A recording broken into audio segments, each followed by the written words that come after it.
Hello friends, welcome to my channel Joy Technicals and News. আজি আপোনালোকক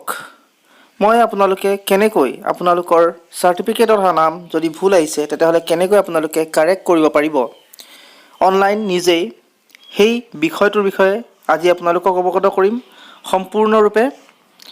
আৰু লগতে আপোনালোকক জনাম কেনেকৈ আপোনালোকে কৰি ষ্টেপ বাই ষ্টেপ প্ৰসেছ যি আছিল হেয়াও আপোনালোকক মই দেখুৱাই দিম গতিকে আপোনালোকে মোৰ চেনেলত যদি নতুন তেনলে প্লিজ সাবস্ক্ৰাইব কৰিব চেনেলটো শেয়াৰ কৰিব ভিডিওটো আৰু লাইক কৰিবলৈ নাপাহৰিব আপোনালোকে যিয়েই বিশ্ববিদ্যালয় নহওক কিয় বা যিয়েই কলেজত আপোনালোকে নপঢ়ক কিয় সেই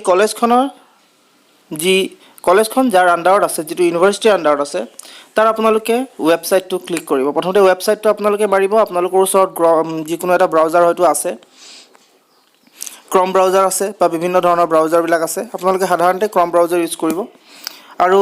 ইয়াত যেটো সাৰ্চ বাৰ থাকে সাৰ্চ বাৰত আপোনালোকে জাস্ট ক্লিক কৰিব যিকোনো এটা ইউনিভাৰ্চিটি মই আপোনালোকক ইয়াত ডিব্ৰুগড় ইউনিভাৰ্চিটিৰ বিষয়ে দেখাই দিম সো গতিকে মই ডিব্ৰুগড় ইউনিভাৰ্চিটি ক্লিক কৰিলো আৰু ক্লিক কৰাৰ লগে লগে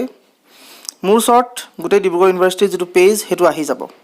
আপোনালোকে দেখিছে ইয়াত ডিব্ৰুগড় ইউনিভাৰ্চিটিৰ পেজটো মুছত আহি গল আপোনালোকে যদি বেলেগ ইউনিভাৰ্চিটিৰ হয় গুৱাহাটী ইউনিভাৰ্চিটিৰ তেলে গুৱাহাটী ইউনিভাৰ্চিটি আপোনালোকে ক্লিক কৰিব বা যদি হে বেলেগ কৰবাৰ যেটো আসাম ইউনিভাৰ্চিটি আছে আসাম ইউনিভাৰ্চিটি যদি হয় হেতুৰ মতে ক্লিক কৰিব সো মুঠতে আপোনালোকে যি ইউনিভাৰ্চিটি হয় তাৰ আপোনালোকে হেতু আপোনালোকে টাইপ কৰিব আৰু টাইপ কৰি কিনে আপোনালোকে সাৰ্চ কৰি দিব সাৰ্চ কৰাৰ পিছত তাৰ যেটো ৱেবসাইট অফিচিয়েল ৱেবসাইট তাৰ আপোনালোকে সোমাই ল'ব সোমাই লোৱাৰ পিছত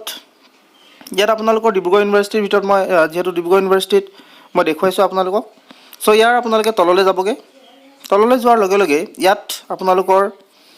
যি সাৰ্টিফিকেট পৰ্চন আছে যেটো নেকি সাৰ্টিফিকেট এপ্লাই পৰ্চন আছে তাত আপোনালোকে ক্লিক কৰিব দেখিছে আপোনালোকে সাৰ্টিফিকেট পৰ্টেল সো সাৰ্টিফিকেট পৰ্টেলত মই ক্লিক কৰিলো আৰু ক্লিক কৰাৰ লগে লগে মই সোমাই পৰিলো আপোনালোকৰ সাৰ্টিফিকেটৰ পৰ্টেলত ইয়াত আপোনালোকে এপ্লাইও কৰিব পাৰিব original certificate pre degree certificate provisional certificate duplicate original certificate duplicate provisional certificate migration certificate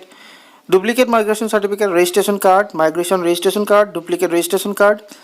ইয়াত আপোনালোকৰ আৰু এটা লাষ্টত অপচন দিছে name correction in registration surname change এই বস্তুবিলাকৰ কথা দিয়া আছে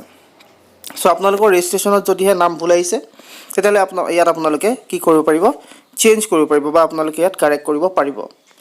সো ইয়াৰ কাৰণে আপোনালোকে প্ৰথমতে এন্টাৰ যেটো বাটন আছে তাত ক্লিক কৰিব আৰু ক্লিক কৰাৰ লগে লগে আপোনালোকৰ সন্মুখত এনেকুৱা ধৰণৰ এটা উইন্ডো আহি যাব ইয়াৰ অহাৰ পিছত আপোনালোকৰ যদিহে এটা জিমেইল একাউণ্ট অলৰেডি আছে তেতিয়াহলে আপোনালোকে তাৰ পৰাই হৈ যাব আৰু যদি জিমেইল একাউণ্ট নাই তেতিয়াহলে ক্ৰিয়েট নিউ একাউণ্টত আপোনালোকে ক্লিক কৰি ল'ব মোৰ যেহেতু আছে গতিকে মই ইয়াত যেটো বিচাৰিছে মই তাৰ মতে গুছি যাম সো ইয়াৰ ওপৰটা অপচন আহিছে sign in with Google so মই সাইন ইন উইথ গুগলত যেতিয়া মই ক্লিক কৰি দিম ক্লিক কৰাৰ লগে লগে মোৰ যেটো মেইল মোৰ যেটো আসলতে জিমেইল হে জিমেইল একাউণ্টটো ইয়াত শো কৰিব সো আপোনালোকক মই দেখুৱাই আছো ইয়াত আপোনালোকে দেখিলে মই জিমেইল একাউণ্টটো দিয়াৰ লগে লগে মই এই ওপৰৰ যেটো সাইন ইনৰ বাটনটোত ক্লিক কৰাৰ লগে লগে মই জিমেইল একাউণ্টটো তাত ক্লিক কৰি দিলো তাত পাছৱৰ্ডটো মই ক্লিক কৰিলো লগে এটা ওটিপি আহিলে আৰু ওটিপিটো মই যেতিয়া দি দিলো দিয়াৰ লগে লগে মোক মেইল নে ফিমেল হুদিলে আৰু হুদাৰ পিছত মোৰ এই পেজটো ওপেন হৈ গল সাৰ্টিফিকেট যেটো পৰ্টেল সো ইয়াৰ যেটো লেফট সাইডে যেটো 3 ডট আছে সেই 3 ডটটো যেতিয়া মই ক্লিক কৰিম তাত আপোনালোকক বহুতখিনি বস্তু দেখাইছে ইয়াত প্ৰথমতে দেখাইছে অৰিজিনাল সাৰ্টিফিকেট নেক্সট দেখাইছে pre degree certificate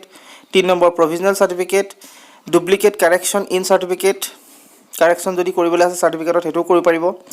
duplicate correction in provisional সাৰ্টিফিকেটৰ কাৰেকচন কৰিবলৈও কৰিব পাৰিব মাইগ্ৰেচন সাৰ্টিফিকেট উলিয়াব পাৰিব ডুপ্লিকেট মাইগ্ৰেচন সাৰ্টিফিকেট উলিয়াব পাৰিব ৰেজিষ্ট্ৰেচন কাৰ্ড উলিয়াব পাৰিব ইয়াত মাইগ্ৰেচন ৰেজিষ্ট্ৰেচন কাৰ্ড উলিয়াব পাৰিব ডুপ্লিকেট ৰেজিষ্ট্ৰেচন কাৰ্ড উলিয়াব পাৰিব name correction in registration surname change applied certificate list my account log out so ইয়াত আপোনালোকক মই কৈছিলো name correction in registration so ইয়াত মই যদি ক্লিক কৰো ক্লিক কৰাৰ লগে লগে ইয়াত মোক কেটামান ইনস্ট্ৰাকশনস কৈছে কি কৈছে সক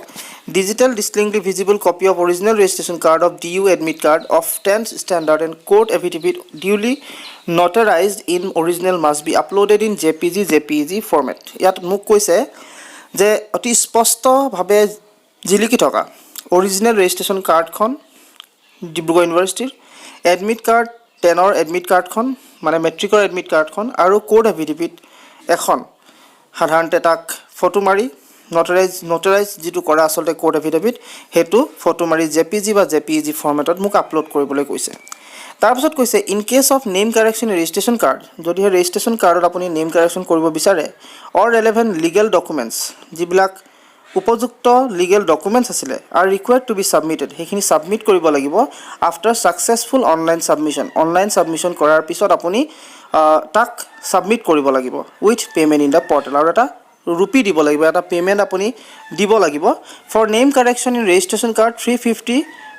অনলি, আৰু ৰেজিষ্ট্ৰেশ্যন কাৰ্ডৰ নাম শুধৰণিৰ কাৰণে আপোনালোকে পইচা দিব লাগিব 350 টকা। তাৰপিছত আপোনালোকে এইটো অহাৰ লগে লগে আই হেভ ৰিড এণ্ড আণ্ডাৰষ্টুড, ইয়াত আপোনালোকে যিটো বক্স আছে তাত টিক কৰি দিয়ক, আৰু টিক কৰাৰ পিছত কণ্টিনিউ কৰি দিয়ক। যেতিয়া কণ্টিনিউ কৰিব, কণ্টিনিউ কৰাৰ লগে লগে মোৰ ওচৰত ইয়াত এটা পেজ আহি গ'ল। আপোনালোকে দেখিছে নেম অফ দ্য এপ্লিকেণ্ট লিখিব লাগিব, ফাদাৰ্ছ নেম লিখিব লাগিব, এড্ৰেছটো দিব লাগিব সম্পূৰ্ণ যি আছে তাত আপোনালোকে ষ্টেট দিয়ক, ডিষ্ট্ৰিক্ট দিয়ক, সকলো pin, mobile number, email ID চব দিয়াৰ পিছত নেক্সটত ক্লিক কৰিব। যেতিয়া ক্লিক কৰিব, ক্লিক কৰাৰ পিছত আপোনালোকৰ আহিব আপলোড ডকুমেণ্ট। তাৰপিছত আপোনালোকে ডকুমেণ্টবিলাক দি দিব লাগিব, যিবিলাক ডকুমেণ্ট আপোনালোকৰ যিটো শুধৰণি কৰিব আছে ডকুমেণ্টবিলাক আপোনালোকে যি ডকুমেণ্ট নটাৰী কোৰ্টৰ পৰা নটাৰীখন, 10ৰ মেট্ৰিকৰ আপোনালোকৰ এডমিট কাৰ্ডখন, তাৰপিছত আপোনালোকৰ ৰেজিষ্ট্ৰেশ্যনৰ যিখন কাৰ্ড সেইখন আপোনালোকে আপলোড কৰিব। তাৰপিছত আপোনালোকে ৰিভিউ কৰিব দিছে, ৰিভিউ কৰিব, ৰিভিউ ঠিক আছেনে নাই গোটেই বস্তুবিলাক চাই ল'ব। চোৱাৰ পিছত আপোনালোকে তাত কি কৰিব লাগিব, পে'মেণ্ট কৰিব লাগিব, আপোনালোকে তাত পইচাটো পে' কৰি দিব লাগিব। আৰু পে' কৰাৰ পিছত যেতিয়া আপোনালোকে পে' কৰি দিব, কৰাৰ পিছত যিবিলাক আপোনালোকৰ হাৰ্ড কপিজকেইটা থাকি গ'ল, যিকেইটা অৰিজিনেল ডকুমেণ্টছখিনি আছে সেইখিনি আপোনালোকে তাত লৈ গৈ জমা দিব লাগিব, আৰু জমা দিয়াৰ লগে লগে আপোনালোকৰ যিটো কাৰ্ড সেই কাৰ্ডত যিটো নাম ভুল আছে সেই নামটো তেওঁলোকে শুধৰণি কৰি দিব, আৰু নতুনকৈ আপোনালোকে তেতিয়া ৰেজিষ্ট্ৰেশ্যন কাৰ্ড এখন পাই যাব। চ' এইটো হৈছে আপোনালোকৰ প্ৰচেছ নেম কাৰেকশ্যনৰ কাৰণে। আৰু ইয়াত আপোনালোকে অৰিজিনেল চাৰ্টিফিকেটো এপ্লাই কৰিব পাৰে। গম পাইছে আপোনালোকে অৰিজিনেল চাৰ্টিফিকেটৰ ওপৰত মই অলৰেডি আপোনালোকক ভিডিঅ' বনাই থৈছোঁ, বিভিন্ন ধৰণৰ ইয়াত কাম কৰিব পাৰে আপোনালোকে। চ' আপোনালোকে এনেকৈ আপোনালোকৰ যিবিলাক অসুবিধা আছে সেইবিলাক ক্লিয়াৰ কৰি ল'ব, নেম কাৰেকশ্যনো শুদ্ধ কৰিব পাৰিব আপোনালোকে ৰেজিষ্ট্ৰেশ্যনৰ, আৰু সকলো কামবিলাক ইয়াত আপোনালোকে কৰিব পাৰিব। আশা কৰিলোঁ আপোনালোকে ভিডিঅ'টো ভাল পালে, যিহেতু অতি মনোযোগেৰে আপোনালোকক ক'বলৈ চেষ্টা কৰিছোঁ। আৰু যদি কিবা বেয়া পাইছে তেতিয়াহ'লে, যদি কিবা ভুল পাইছে তেতিয়াহ'লে কমেণ্ট কৰিব, আৰু লগতে মোৰ চেনেলটো ছাবস্ক্ৰাইব কৰি ৰাখিব, কাষত থকা বেল আইকনটো প্ৰেছ কৰিব যাতে এনেকুৱা ধৰণৰ ভিডিঅ' পায়। ভিডিঅ'টো যিমান সম্ভৱ সিমান শ্বেয়াৰ কৰক, আৰু লগতে লাইক কৰিবলৈ নাপাহৰিব। আপোনালোকৰ এটা লাইকে মোক আৰু এটা ভিডিঅ' বনাবৰ কাৰণে উৎপ্ৰেৰণা যোগায়, গতিকে আপোনালোকে প্লিজ লাইক এটা কৰিব। ধন্যবাদ।